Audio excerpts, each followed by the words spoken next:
Thank goodness. Thank God. Hey guys, it is Saturday. You guys know I am here. Wrestling Weekend Review. So, without further ado, let's get on with it.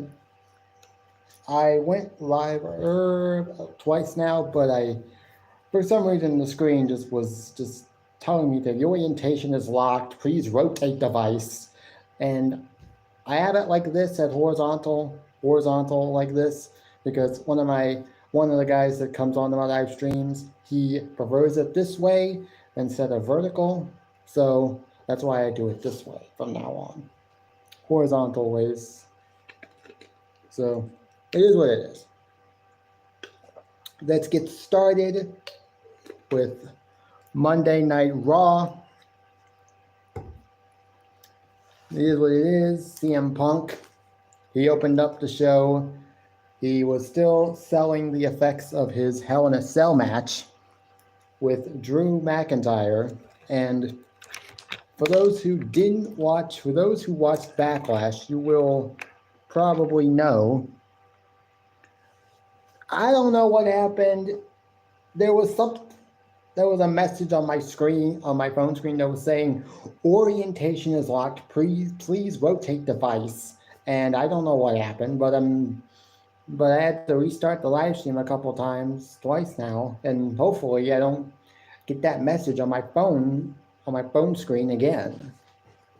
But hey, thanks everybody for coming, and I did make you a mod on my channel, so hope you're happy because I did it. But yeah, CM Punk opened. He's done with Drew McIntyre. As far as who I thought should have won the Hell in a Cell match, I thought Drew McIntyre should have won. Look, call me a little bit selfish, okay? But I did kind of want him to be the winner, and I thought he should have won. Also, I thought that the Hell in a Cell match should have ended the show because it was the bigger storyline, whereas the Bloodline versus Roman Reigns and Cody Rhodes tag team match seems to come out of left field, for no reason.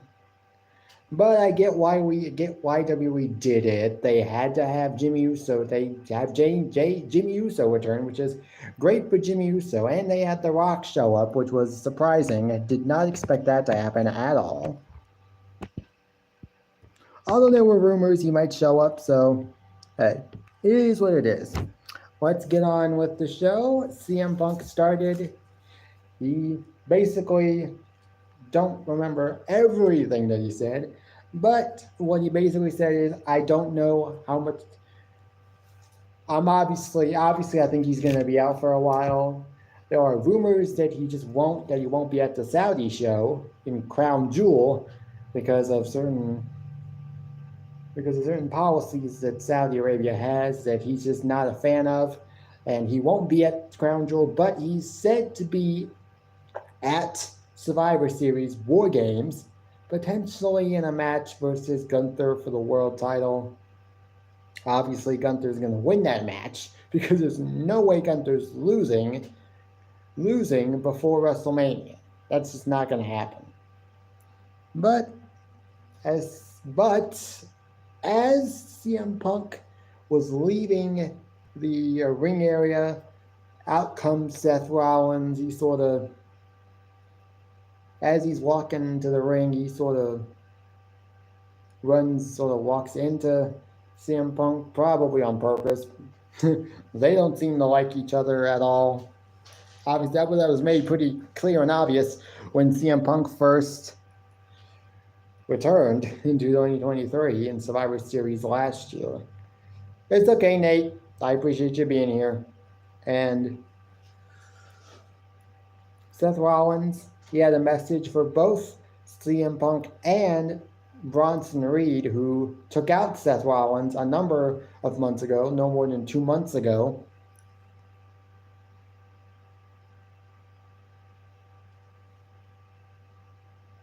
Oh, interesting, Nate. Well, I'm happy for you. Well, I'm happy for you. I don't use Twitter myself personally. I just don't use Twitter. Facebook and Instagram are all you'll see me. You won't see me on Nate. No, I'm not. Come on, Nate. We've been through this a million times, and I will continue to deny it because it's true. I'm not. I don't even know who that guy is, but trust me, I'm not him. I mean, be honest, I'm sure what's his name still likes to say it, and I'm sure you've bought into it so many times you believe it. But believe this, I am not that guy. Okay, can you please? I just said, Nate, I don't have Twitter. I don't use Twitter, and I probably never will. Nate, I'm sorry, but you're just gonna have to believe me. Because I have never lied to you ever. Oh, and Nate, do you want to be a mod on my channel or not? If not, then I can just as easily unmod you as I... Well, can you please just not? That's not me. Okay, I don't use Twitter. Okay, Nate, just please. I don't know who that guy is, but it's not me. I don't use Twitter. I don't know how many times I have to say that. I don't use Twitter. I don't use Twitter, and I probably never will. I only use Facebook and Instagram. Those are my two social media accounts. Well, YouTube, obviously, but that's somewhat different. Seth Rollins had a message for both Bronson Reed and for CM Punk. He also had a message for Bronson Reed, who took him out. Yeah, please, Nate. Well, don't be quiet, Nate. I want you to talk in the live chat. Just look, I've heard that name enough times, and I don't want to hear it anymore.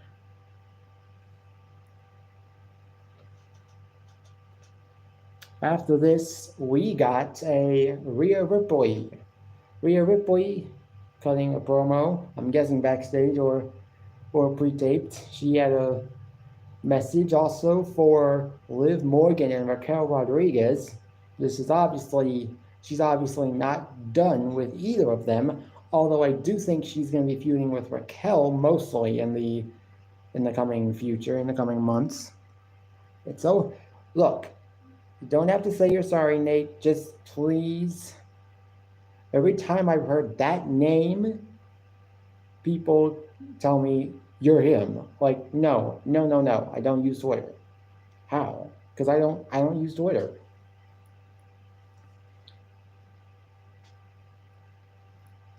Rhea Ripley, she's obviously not done with Raquel and Liv, but I think at this point in time, she's not going to be feuding with Liv so much as she's going to be feuding with Raquel Rodriguez.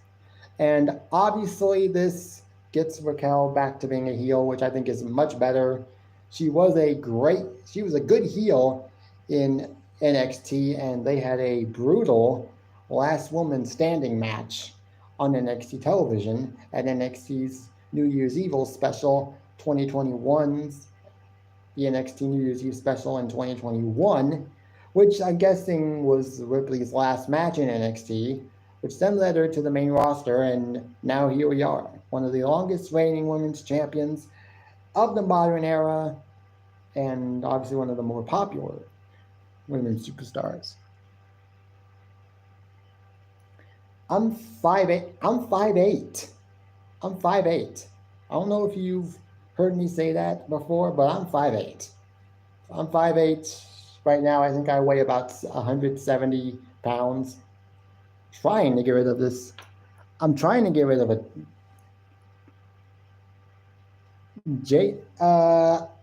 I don't know who you're talking about, Jaden. I do use Twitch. I do have Twitch, and I've used it before, but I just haven't used it in a long time.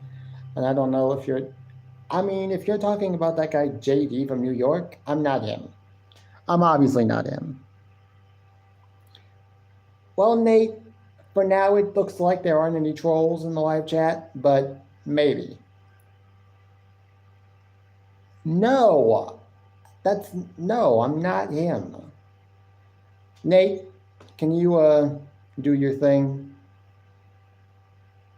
I don't know who Jaden is, but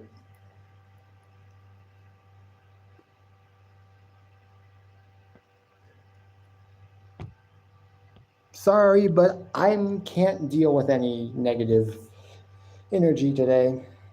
My phone right now is not at the highest percent. It's at 65%, and I'm trying not to go too long on this live stream so I can get my phone charging again.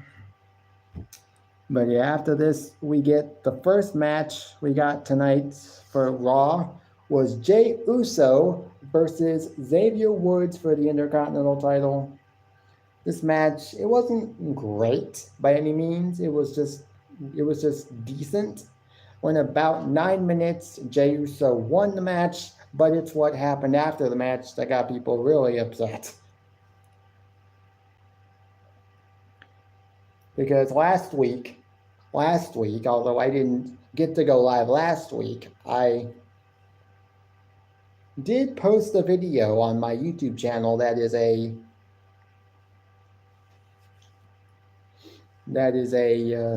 Raw review video for last week. Now, I didn't get to go live last week, again, for the same reason that I was hesitant about going. Nate, I just told you, I don't have Twitter. I don't use Twitter. I don't have Twitter. I don't think I could, and I'm not going to make a Twitter account. Not anytime soon.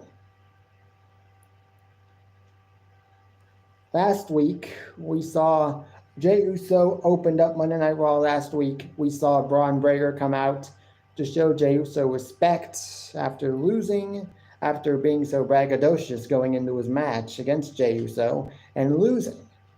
So, but this week, however, Bron Breakker was like, wait, I don't know. Maybe I should just, yeah. Bron Breakker attacked Jey Uso after the match. Hellacious spear. 2 spears, actually, to Jey Uso. And obviously he was not, I didn't think he was turning babyface. I mean, they did tease Bron Breakker versus Gunther down the line, but I don't know. Oh, the Horror Freak.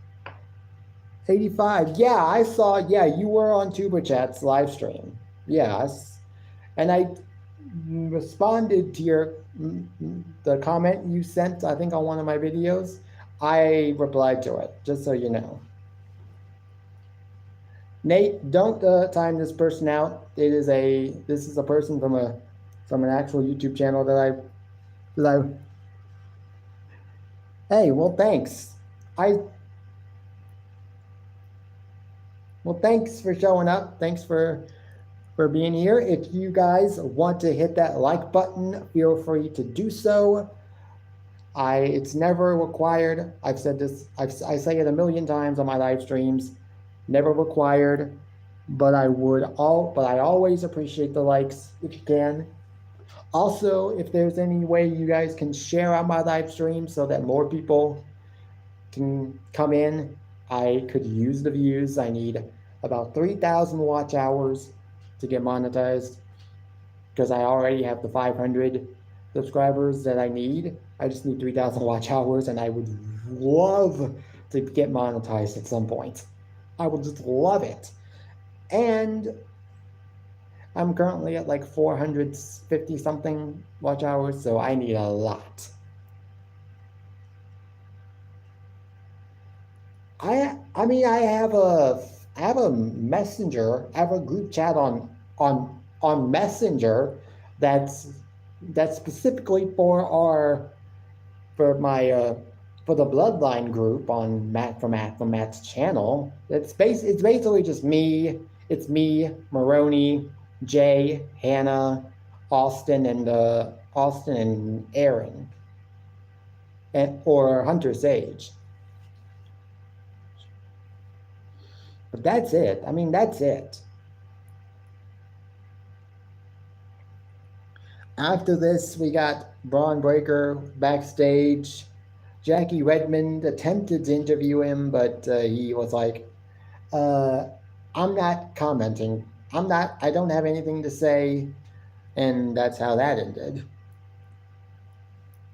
We then get a video package. They talked about the last man standing match from last week. Had a video package for the last monster standing match from last week. We got basically reliving that match and how it all went down. Great match,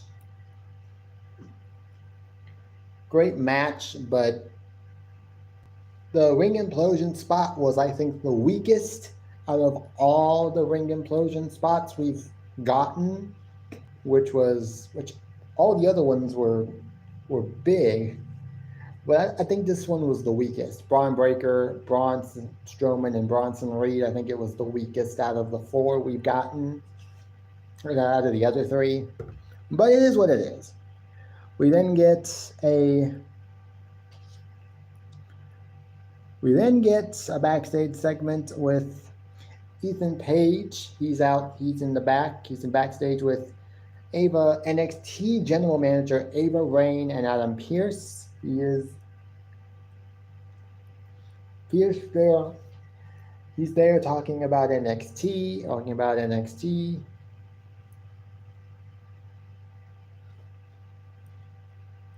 He's not happy about losing his NXT title last week. Oh, okay. Well, that's cool. Well, hey, thanks for showing up. I appreciate it. And yes, next week, if I can, next week, I'm going to do another movie review for October, and it is going to be another horror movie. And because it is Halloween, there aren't many horror movies that I haven't seen, so I will technically be cheating yet again, but it's not like I'm doing it on purpose. I'm doing it on purpose because I want to talk to you guys about a certain Halloween-esque movie that I like. Okay, Nate. Well, I might not. Whatever, it's okay. Then we get Sexy Red. She walks in, introduces herself to Ethan Page. Then we go to the 10-woman tag team match. This match is basically Pure Fusion Collective and the Unholy Union.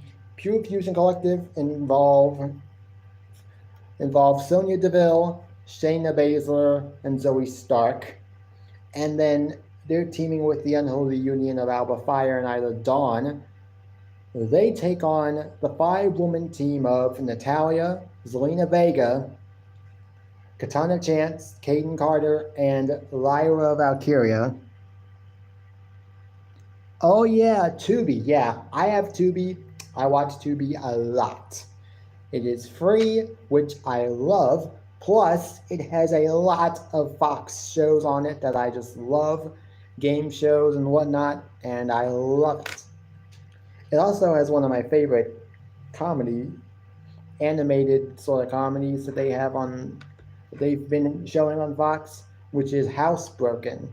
If you guys haven't seen it, I suggest you check it out, immensely, because it is so funny.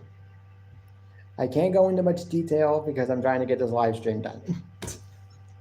But just so you know, this match went about 7 minutes. And the babyfaces won. I'm not sure why they're having the Pure Fusion Collective lose now. As of late, they've been losing a lot lately. And it seems as though they're losing because Natalya came back as of recently, and then ever since then they've just been on a losing streak. Like, what is WWE's deal? Why is it that Natalya just suddenly shifts the balance of power in the women's division? Because that's absurd. Natalya's never been really great anyways. Okay. Well, hey, thanks for showing up. Thanks for coming. And if you have anybody else that you think might like to come over and give me a like or just to watch even just for a few minutes, feel free to do so. I don't even know when Matt's coming back. I don't even know when Matt's coming back. I have not heard anything from Matt. I mean, he uploads daily on his two YouTube channels, but it's just that I've never heard it. I haven't heard anything about him going live ever since his vacation. I mean, I don't know if he is still streaming, but I know that he's been uploading video. He uploads videos to his keto channel and to his wrestling channel, MJ Wrestling Shoots channel, but he just hasn't gone live in a long time. I mean, I've been keeping busy though, but I do kind of miss Matt's live streams. I like winning and shutting up Moxley's face. Yes, I said his name. This match was basically nothing. There was nothing special about it, just a 10-woman tag match. You got a whole bunch of women on the card, and it did absolutely nothing. When 7 minutes, Babyface won, which should not have happened. They should have had, the heels should be winning. They have been presenting, up until Natalya's return, they were presenting the Pure Fusion Collective. Although I hate the name, they were being presented as badasses up until Natalya's return, and now ever since, and it's like Natalya's the magic that the babyfaces needed to finally get on this winning streak. Like really? Natalya's that big of a difference? I don't think so. I really don't. As much as I like Natalya, as much as I appreciate what Natalya's done for WWE, she's not a difference maker. And she really shouldn't be making this much of an impact. Next, we got Miz backstage with Karrion Kross. Karrion Kross is with them. He isn't necessarily joining Karrion Kross's group, the Final Testament, right now. He said he didn't do it. He said he didn't do what he did last week for Karrion Kross or whatever, but obviously Karrion Kross feels a little bit of satisfaction because he sort of planted the thought in Miz's head that he doesn't need R-Truth anymore, and he really doesn't. I'm glad he actually turned heel because I think it's better for him anyways. Miz was always a better heel, and I think it just... And I think we're gonna realize just how badly we hated Miz in the first place. I think this is gonna remind us of just how much we hated Miz in the first place. R-Truth came backstage, suddenly came out. He was like, I don't know what happened last week, but I can tell you this much: I'm not in the Judgment Day anymore. I'm guessing R-Truth is thinking that that's the reason why Miz turned heel on him. Maybe, I don't know. I'll have to ask Matt when he plans on going live again. Miz says that R-Truth just doesn't get it, that he just doesn't know what's going on, and that if he wants a match, then he's got one. Miz and R-Truth will happen next week. Should be interesting though, I'm not gonna lie.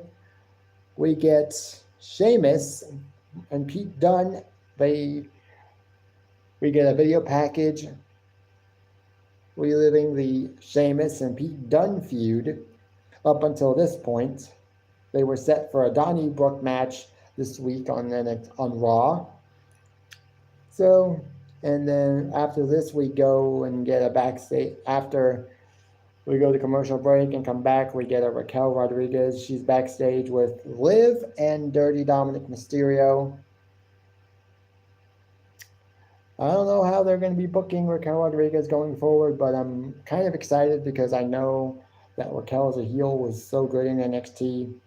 And obviously, Rhea Ripley and Raquel never seem to really have bad matches. So it should be good. This should be good for her.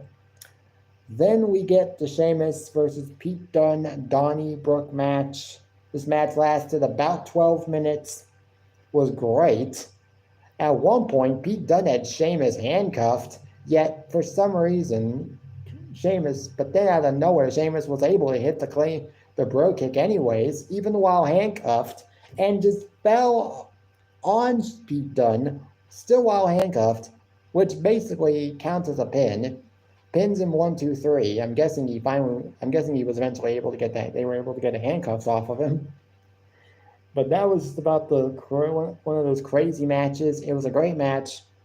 Feud wasn't anything special, but obviously that's the payoff. Obviously, I'm sure that's the payoff because last week he basically said this is the final match between us. This will be the final match between us. Might as well make it special, and so it's a Donnybrook match, and it was good.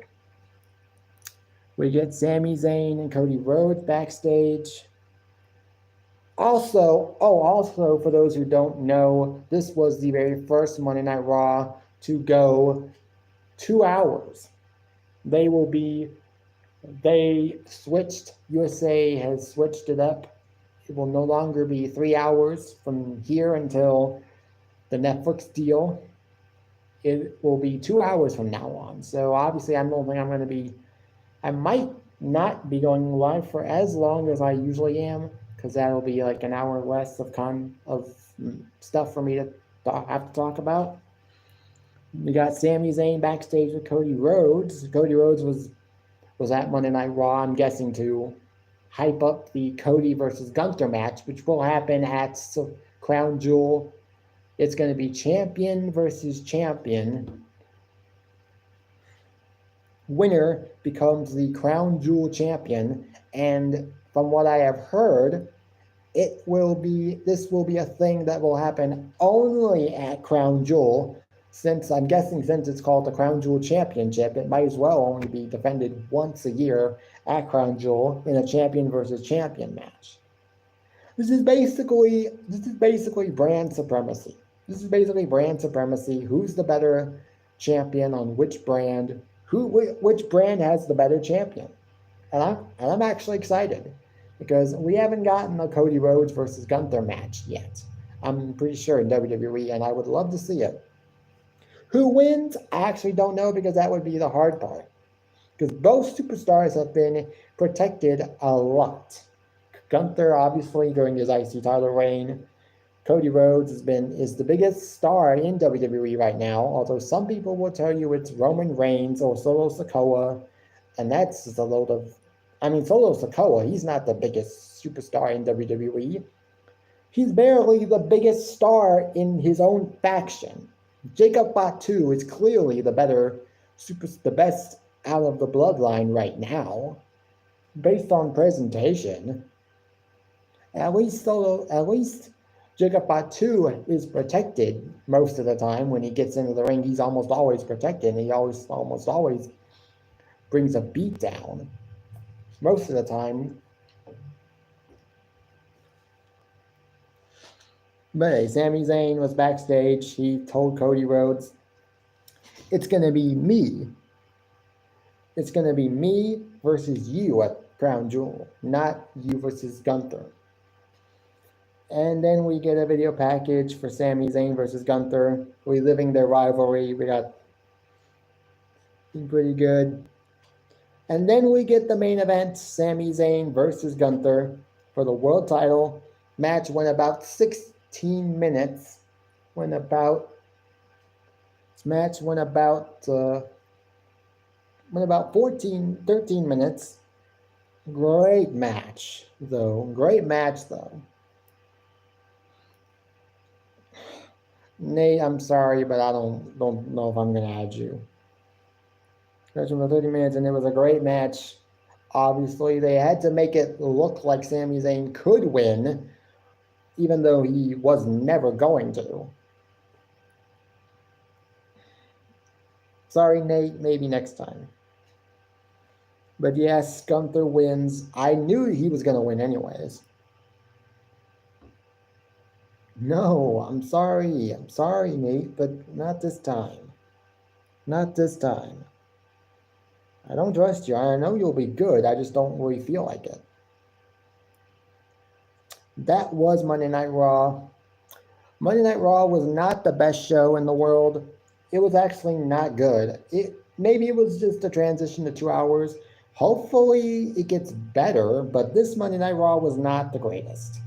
I'd rated a 6 out of 10. I mean, the Gunther Sami Zayn match was good. The Sheamus Pete Dunne match was good. Rhea Ripley's promo was pretty good.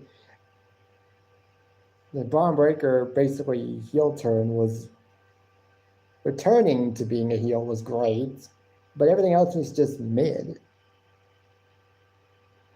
No, I never said I couldn't trust you. I can. It's that I don't really feel like it. Yes, I trust you.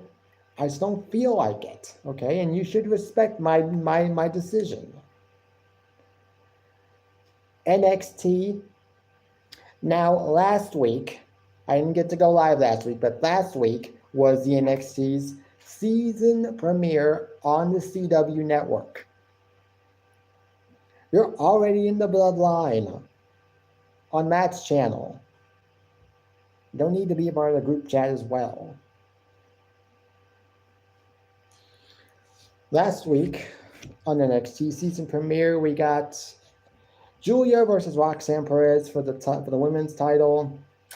Julia lost due to interference from a returning core, Jade. The major things that happened. We also got NXT title match. Trick Williams was Ethan Page. CM Punk was the special guest referee. CM Punk was a good referee in that match. Trick Williams did win the match, so he is a 2-time NXT champion, and he opened up this week's NXT live from the Factory in St. Louis. I actually remembered the name of the arena that they were in. For some reason, I don't know why I remembered it, but hey, they were in St. Louis this week at the Factory. Don't know what that is exactly. I guess it's, I don't know. But it's where they were at. Trick Williams opened the show. He basically talked about the season premiere and how he won the NXT title, and now there's a new nickname and now I have a new nickname you guys can call me, Tricky 2 times, because he's now a 2-time NXT champion, one of many to have won twice. And then we got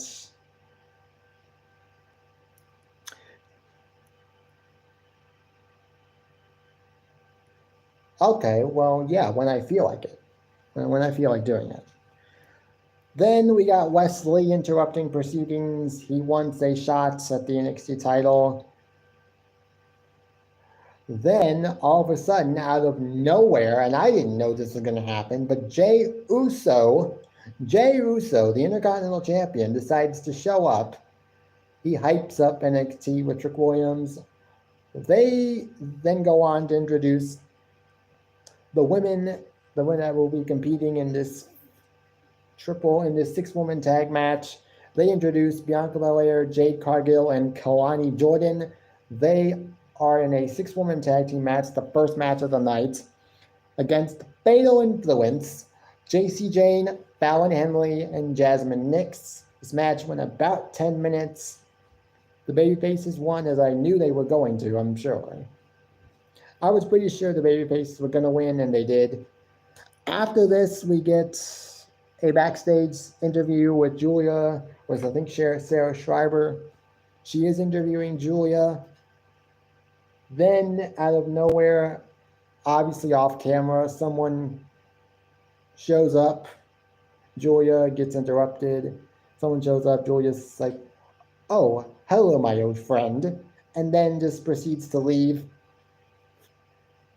Then we get Cora Jade. The next segment / match we got was Cora Jade and Roxanne Perez are out in the ring.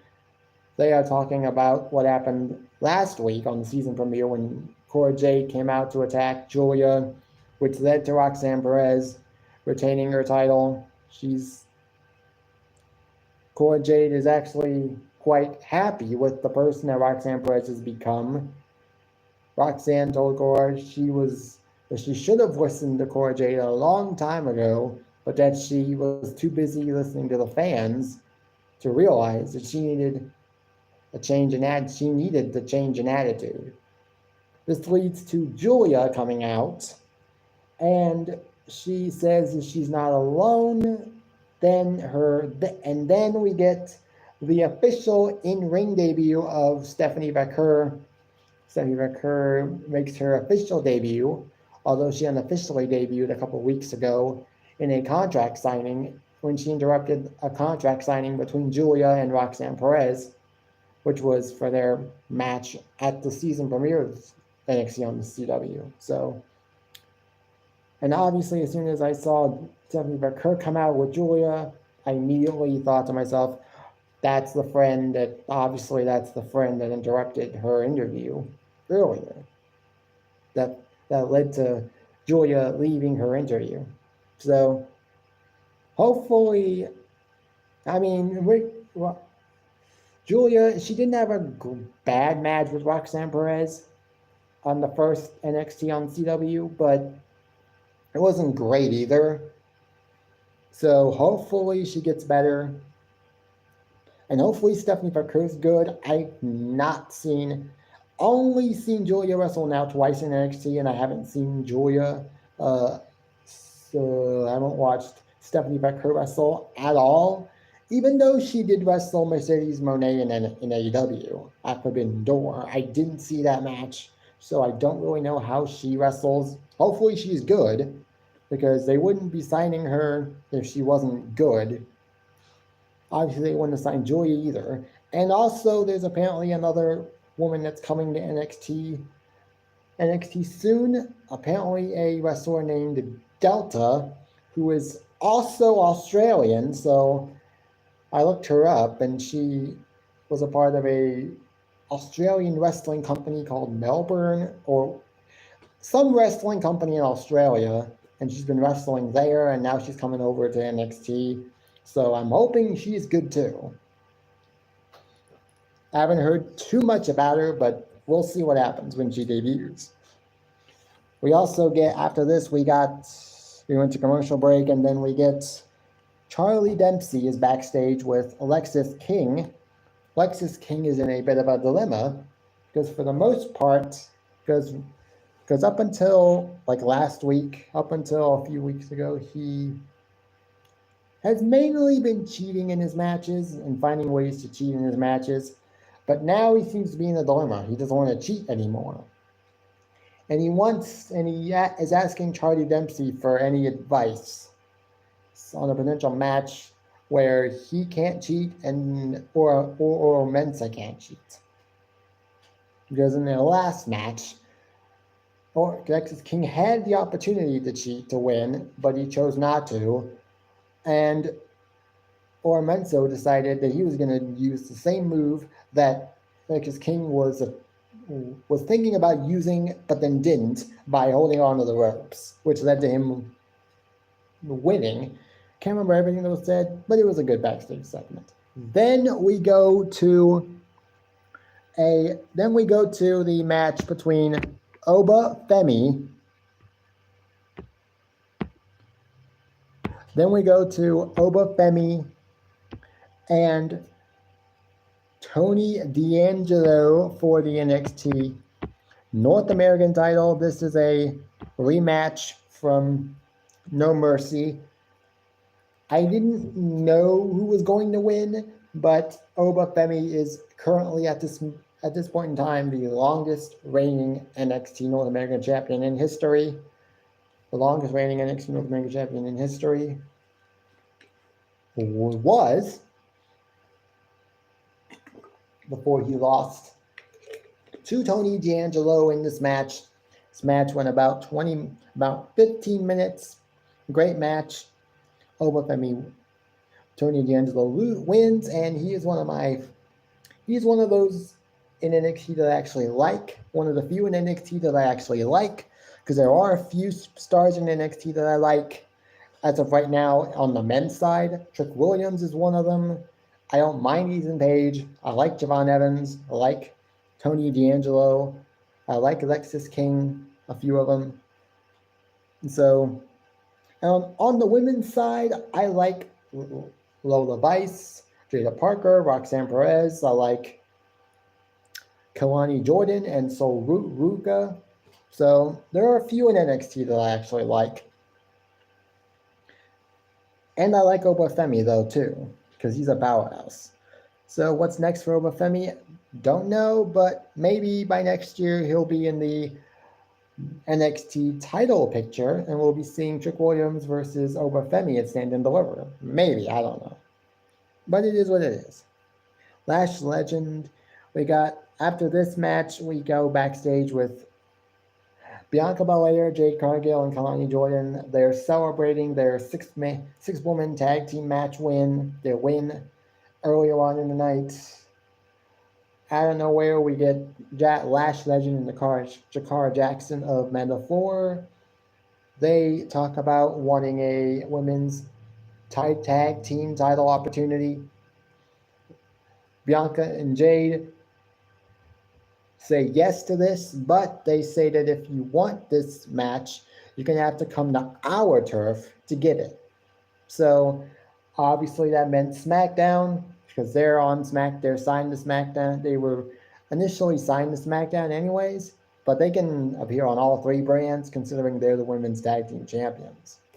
So this match was made official. We then find out that this match is made official with SmackDown, between SmackDown's GM and obviously NXT's GM. We got another backstage segment with Lola Vice. She is talking with Ava Raine. She also, then look who comes out, none other than Nikita Lyons, the Lioness of NXT. She is back, and I am very much excited because I literally just talked about some of my favorite women in NXT right now, and I forgot about Nikita. She's one of my favorites. She's got like a martial arts like background, and she's got a unique finisher where she just basically just does a split and just covers her opponent that way, which is unique. And I don't think nobody's doing a finishing maneuver like that. So, but hey, hopefully she is injury free, because I know she's been injured recently. As of late, she's suffered 2 injuries within the last 2 years. So I'm hoping and praying that she's good to go and that she does not get injured anymore, because I would hate for her to get injured. I mean, she came back, I think, around November or so last year. I can't remember when last year, but it was late last year, around September, October, November.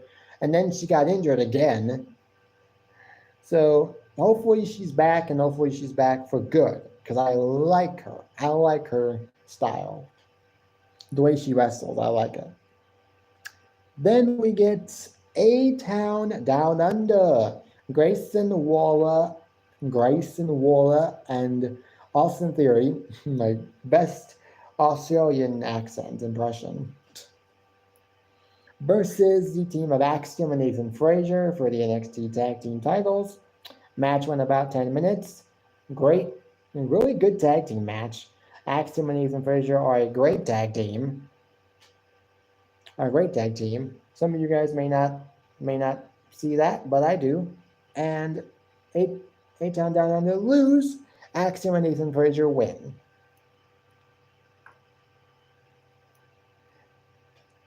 I'll see. We'll see. We get Riley Osborne and Ridge Holland. We got a backstage brawl between them. Recently, Ridge Holland has made it his mission to destroy Chase U.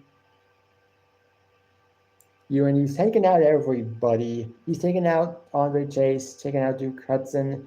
He hasn't taken out Riley Osborne yet, but something tells me it might. Who knows? I don't know. You also get a backstage segment with Wesley, Ethan Page, and Ava Raine. Wesley is backstage with Ava Raine. Ethan Page is not happy about losing his title last week, so he wants another match against Trick Williams.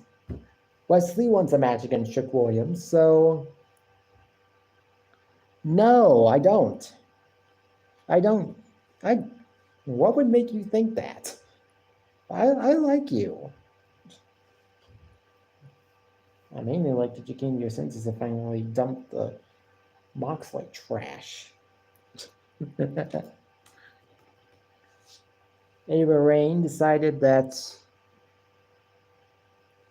well, to be honest, probably not, because I chat with so many people. I don't think I have room for another group chat. Ava Raine decided that next week, on next week's NXT, we will get Ethan Page versus Wesley. Winner goes on to face Trick Williams for the NXT title. I'm guessing it's going to be Wesley, which at this point I don't see anybody else getting a shot except Wesley. Just coming off of his win against Zachary Wentz on NXT last week. But hey, then we go and we get Sexy Red performance from Sexy Red. She was on the show. She's from St. Louis, so she gave a performance. This was rudely interrupted by Ethan Page, who obviously didn't like it. This then led to Javon Evans interfering on Sexy Red's behalf, took out Ethan Page. This then led to the main event, which was Randy Orton versus Javon Evans. This was a really good match. Oh, shut up, Mox. You don't really care either, so give it a rest. Why are you always here anyways? Why do you still come here to my live streams? Because you can't stay away. And you talk about me being obsessed with you and your channel. Well, you're clearly obsessed with me. Aaron's channel on YouTube, I don't know. It was Hunter Sage, but I can't remember. I think his YouTube channel got removed by YouTube for copyright strikes. I don't know why, but I think he got his YouTube channel removed for some reason. I can't remember why it was, but I think it was just strikes.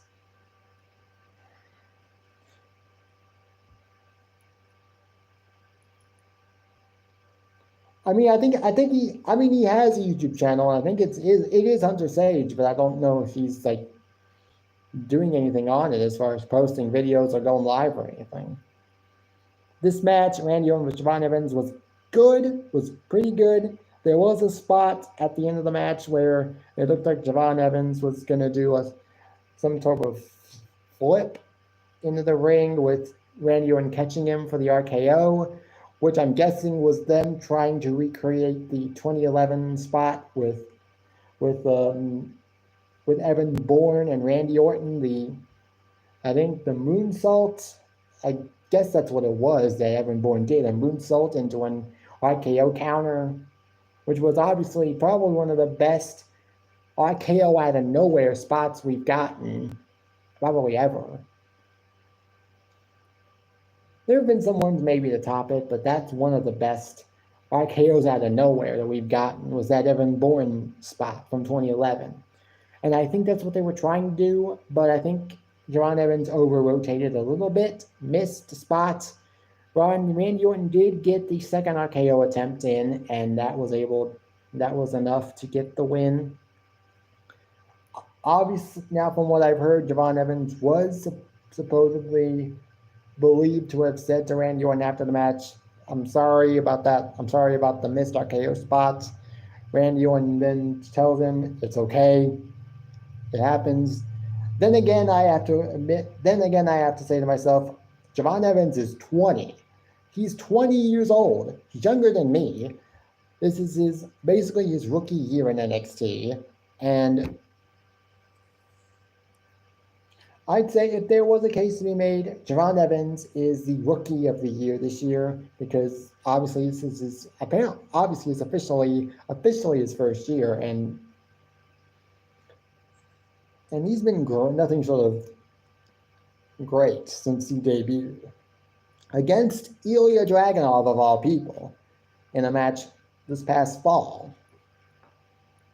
Last year around this same time. I don't know. I mean, I'd have to ask him. But yeah, that was NXT. Definitely better than Monday Night Raw. I'd give it a 7 out of 10, maybe 7.5, because it was a very good show. The 6-woman tag team match that began the show wasn't not sure if we really needed that, but it was okay. It was okay. Then we get also AEW. Now this week, and this week only, AEW Dynamite went head-to-head with NXT. And from what I heard, NXT soundly thrashed AEW. What I heard was that AEW Dynamite this week only got 329,000 viewers. Which, if I'm not mistaken, I don't even know, is clearly their lowest rated show of the entire year, maybe ever. Let's just go through it because I don't want to talk about it. Darby Allin opens up the show. He has a segment with Brody King. They're having a match. Last week, he made an open challenge for Wrestle Dream, which is tonight. I almost forgot, but I didn't. But now I remember that it is tonight. I won't be watching it. No, I've never had TikTok. Never really saw the need to use TikTok. I mean, I don't see the reason to use most social media accounts. No, I've never used Snapchat, although I did consider it at one point, but then I was like, I don't know if I actually want to. Yeah, I don't use Snapchat. I only use Facebook and Instagram. Those are the only 2 social media platforms I've ever used and will ever use. Darby, this wasn't a bad segment. It was a good segment, but it wasn't anything special. Next, the first match, I just told you, I use Messenger. Next, the first match of the night was Commander versus Hologram. Hologram has been apparently, I don't know who Hologram is, but he's been featured heavily on Collision since his debut. And he's been racking up a couple of wins, and if I'm not mistaken, he is currently undefeated. Now, AEW, if you go on AEW's website and you go on their roster page, on their roster section, they used to have every time you go by a name, they used to have the number of matches that they've been booked in this year, and you would have the wins and losses for each singles match they've been in, each tag team match, and each trios match. And then it would also show you their record for their entire AEW career, like Moxley, Jack Perry. They both have more than 100 matches, have had more than 100 matches in AEW in their career, in their entire AEW career so far. But they don't do that anymore. But apparently, Hologram is undefeated. I don't know who he is, but he looks good, and this match was good. It's just, I don't know if it was anything really special. Most of what happened on this week's AEW Dynamite just wasn't special. Hangman Page is backstage. He had a message for Jay White, who apparently came back recently and decided to. Last week on AEW Dynamite, Hangman and Page had a match against Juice Robinson, and no, I haven't. I don't know. Should I watch it? I don't know. I don't know. It is what it. I mean, I'm sure it is. I'm sure it is actually. I'm pretty sure it might be. I don't know. Who knows? You know, the Rage is backstage. He had a message for Jay White. This match should be good, but it's also kind of a lose-lose situation because both of these guys deserve to win, but I don't know who's going to win this match. We'll see what happens. I think this match might be on the Wrestle Dream card tonight, although I'm not entirely sure. We got Saraya versus Jamie Hayter versus Nyla Rose versus Willow Nightingale. This is a match for a shot at Mariah May's Women's Championship going into Wrestle Dream. And this match, again, don't know why this match was even on the card. Also, this was supposed to be Title Tuesday. And we only got one title match on the show that was supposedly called Title Tuesday. You would think we would have at least 2 or 3 title matches, but no, we only got one, and it was the same person defending 2 titles in one match. This was not a good show. I don't even know why I'm even talking about it. This match went about 10 minutes, the Fatal 4-Way Women's match. Willow wins the match, gets her title shot against Mariah May. After this, we got a Mariah May backstage. She had a message for Willow, who won this Fatal 4-Way Women's match. And it was a good promo by Willow. It was a good little promo / message from Mariah May to Willow. We also get a backstage segment with the Learning Tree. Big Bill, Brian Keith, and Chris Jericho. They were talking with Rocky Romero. I'm guessing about potentially joining the Learning Tree. I'm guessing he turned it down because apparently, from when I went to collect my notes for today's live stream, I saw that on Rampage last night, Big Bill had a match against Rocky Romero, so I'm guessing his answer was no. We also got Daniel Garcia was in the building. This is our first time seeing him since All Out when he beat MJF in a match, one-on-one. I wouldn't say that. They've had some good shows. They've had some great pay-per-views, but I wouldn't say it's the best. WWE has been a lot better. Daniel Garcia, he had a lot to talk about. One thing he talked about was the fact that he has officially re-signed a deal with AEW, which I'm not sure if I'm excited for that or what, because although I do like Daniel Garcia, he's actually the same age. I think. No, he's 1 year young. He's 1 year younger than me, and I like him, but I don't know if he's. I don't know. AEW was a real boring show this week. We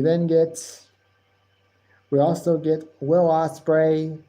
We had a segment with him and Don Callis. He wanted to ask Don Callis if he sent Konosuke Takeshita to interfere in his match last week with Ricochet.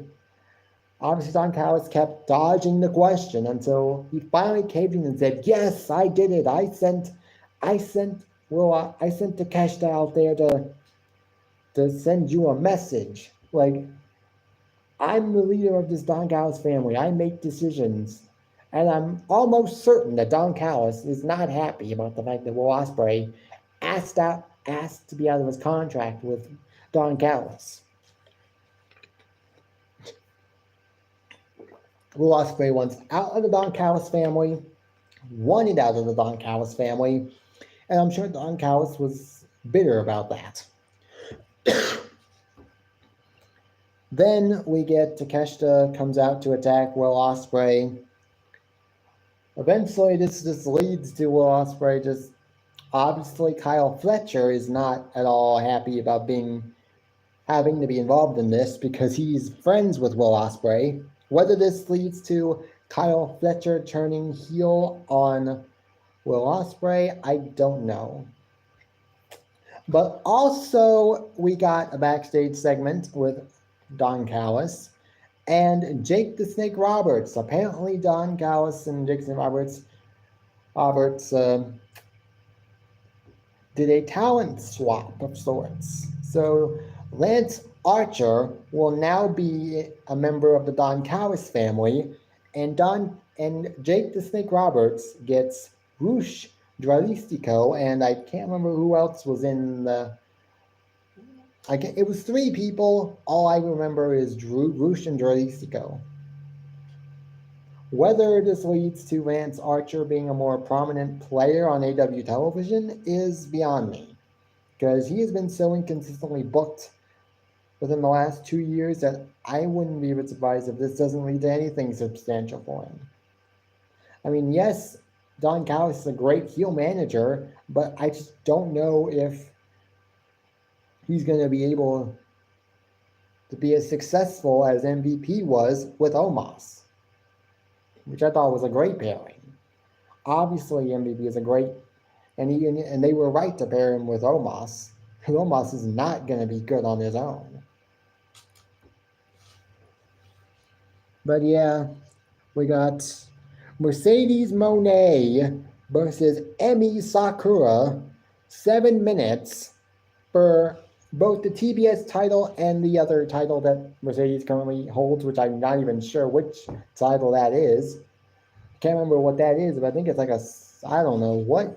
Oh, I think it's like a New Japan Women's Strong Championship, I think. I don't know, but it is what it is. Mercedes Moné wins the match in what was a pointless match. We got the main event of the show was Bryan Danielson and Wheeler Yuta versus Claudio Castagnoli and Pac. This storyline is actually pretty good, and it's pretty decent. Probably one of the best storylines in AEW as of right now. Obviously, Jon Moxley of the BCC, of this new BCC, has a match against Bryan Danielson tonight on AEW, on WrestleDream.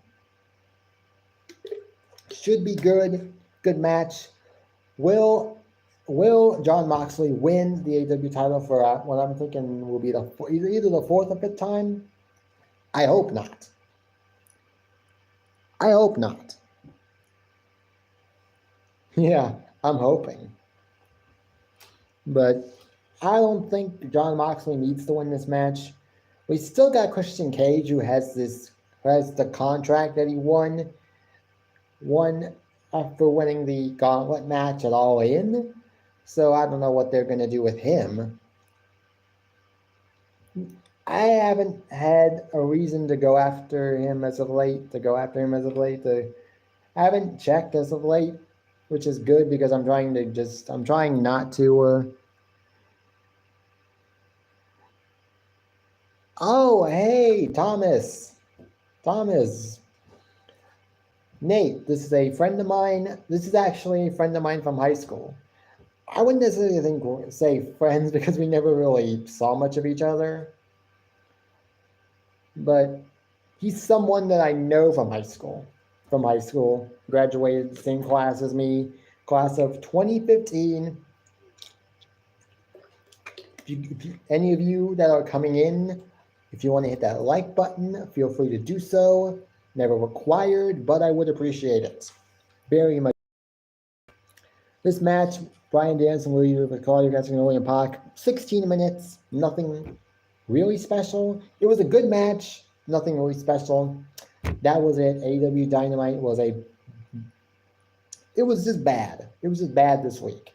Will they do better next week? I'd say just about any AEW show they put on next week will probably be better than this one. But we'll see. if I were to rate AEW this week, I'd rate it a 5 out of 10. At least some of the matches were good. The main events and the Commander vs. Hologram match were good matches. Even though they didn't really serve much purpose, they were still good matches, so I'll at least give them that. SmackDown was a great show. Apparently it was a great show. We got Roman Reigns and Jimmy Uso opening up the show. Roman Reigns did something he almost never does. He's never done since becoming the tribal chief. Is that he asked for Greenville, I think it's Greenville, South Carolina, to acknowledge Jimmy Uso.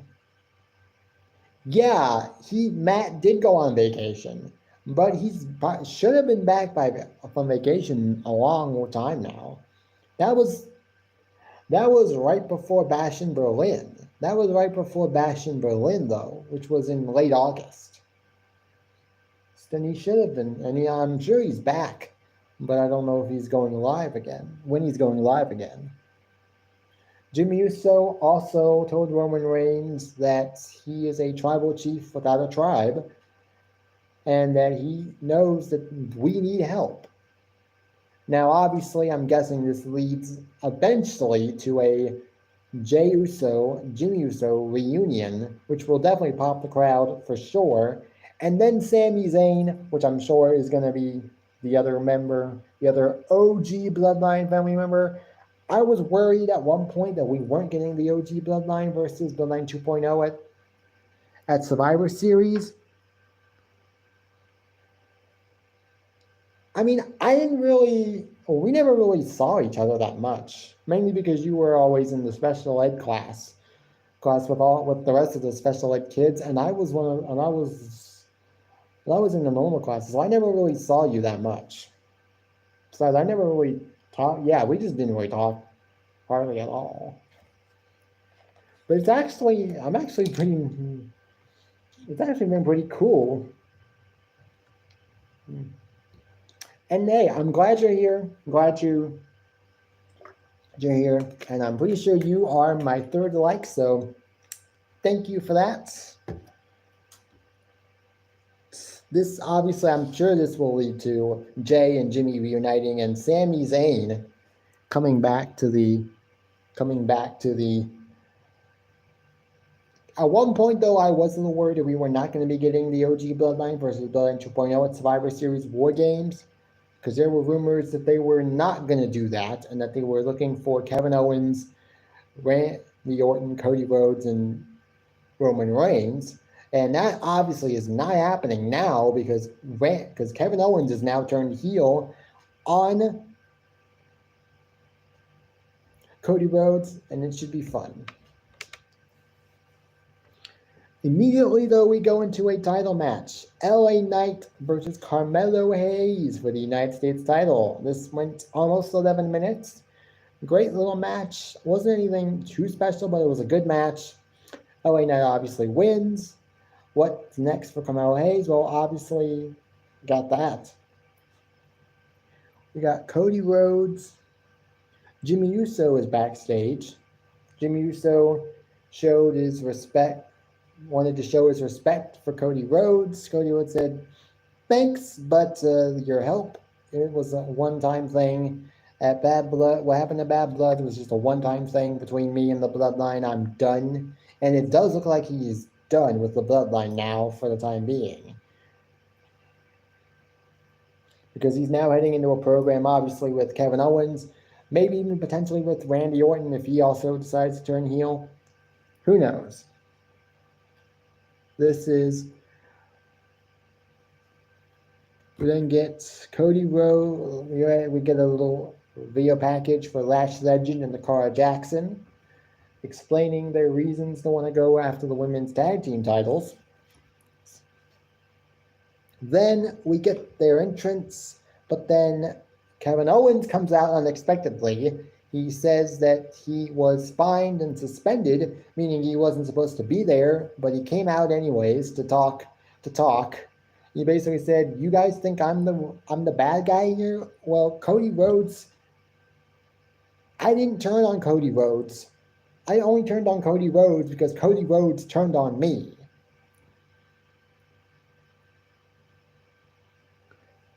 Oh yeah, he still does. He still believes that they're all that there's. He still believes that it's all just one bloodline and that there's no fighting and that there's no fighting. There's no fighting in the bloodline. There's just all one big bloodline and they're all happy. Clearly, that's not true. Clearly, this isn't just one big happy family. Yeah, I know.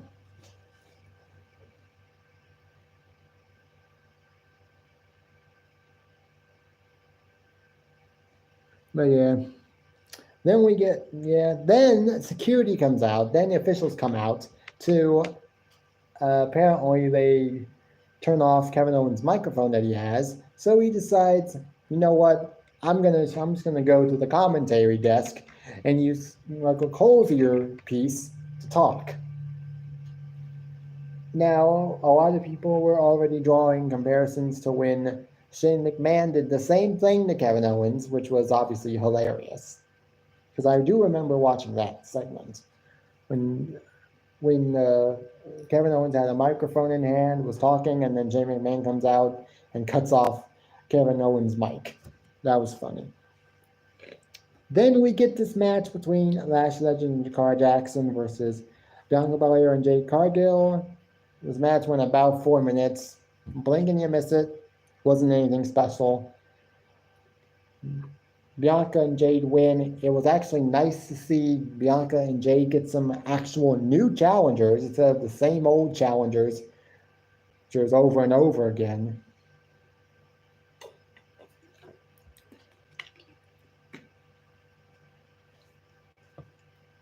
Obviously, now before this, we got Kevin Owens. We got Cody Rhodes was backstage. After this, though, we got Cody Rhodes backstage. He's furious over what happened with Kevin Owens. Randy Orton tells him, "Look, I'll go talk to KO. Maybe we can get this sorted out." Now, obviously, that didn't happen. We got Solo Sikoa sending him with a message. He still doesn't know why people just won't acknowledge him as the tribal chief, and that's because he's not the real tribal chief. He is the fake one. Then we get another. Randy Orton is backstage. Randy Orton, KO backstage. Then we get Then we come to find out that Kevin Owens attacked Randy Orton backstage, I'm guessing. After Randy Orton tried to talk some sense into KO. Then we get Nia Jax, Tiffany Stratton. They're out there in the ring talking about her match with Bayley. Nia talks about her match with Bayley, how she won, how she annihilated Bayley, and how she's going to continue to annihilate everybody. And then she shifts gears and starts talking about her crown jewel opponent, which will be Liv Morgan. After the match, she also says that Crown Jewel will be special not just for her, but for her bestie, Tiffany Stratton, as she will cash in on Liv Morgan, which not going to happen. The end game will always be at this point Liv Morgan and Rhea Ripley taking the title off of Liv Morgan. Tiffany Stratton is going to cash in on Nia Jax. When that happens, I don't know. But it's going to happen, and I think it's going to happen. It's going to have to happen sooner or later, because Tiffany Stratton is just continuing to take all of this supposed abuse from Nia Jax while still remaining faithful and loyal to her. I'm guessing because she's just as scared as everybody else of Nia's power, but she just doesn't want to admit it. Naomi comes out, interrupts, and this leads to a match between Naomi and Nia Jax. But before this match even takes place, we get the Judgment Day out. Or at the very least, Dominic Mysterio, Liv Morgan, and Raquel Rodriguez, they are outside. They are out there to watch this match, to potentially scout Nia Jax, because they will be facing off against each other at Crown Jewel. Should be interesting match, heel versus heel. Who wins that match, I don't know, but I'm guessing they're gonna have Liv Morgan win the match in some way, shape, or form. This match between Nia Jax and Naomi went about 8 minutes. The ending of the match saw the Judgment Day get involved, which I thought was weird, but then I guess it was like they're not here to help Naomi. They're here to screw Nia, to soften her up maybe for Crown Jewel. As they leave the ring area, Liv, Dominic, and Raquel, Rhea Ripley's music hits. Rhea comes out, attacks Liv Morgan, but then Liv and Raquel and Dominic are able to get out of harm's way before Rhea does more damage. That was nice that they had her come out there on SmackDown. She got a nice pop. We got another hype video for a tag team that will be debuting.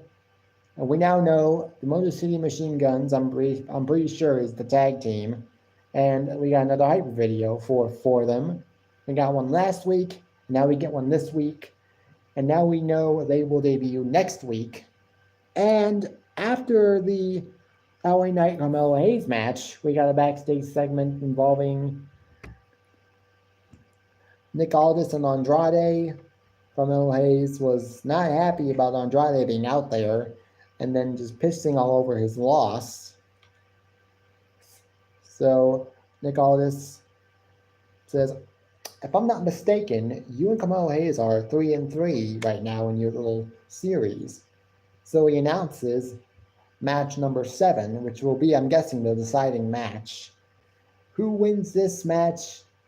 Nick Aldis said that whoever wins this match might very well be looking at a title shot against LA Knight. Great.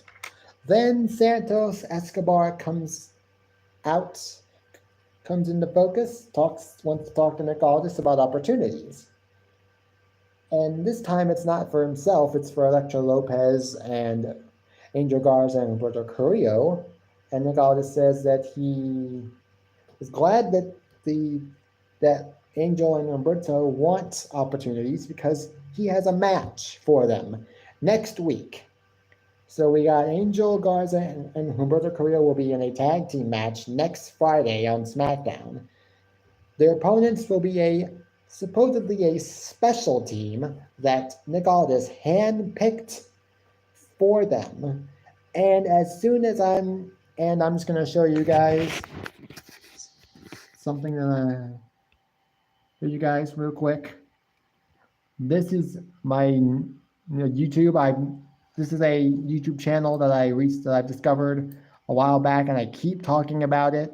WWE matches, daily uploads, the full matches and segments from SmackDown, Monday Night Raw, and NXT. As soon as I saw the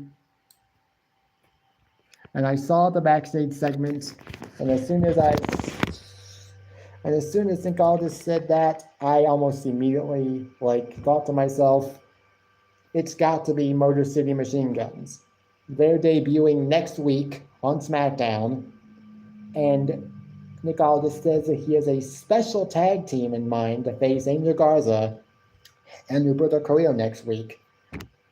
That's their debut match. They're debuting. Motor City Machine Guns will debut next week, and it's against Humberto Carrillo and Angel Garza. That's my prediction. Now, we get the main event, which is Jimmy Uso and Solo Sikoa match went about 14 minutes long. It was a good match. It was actually a really good match. Did it really deserve the main event spot?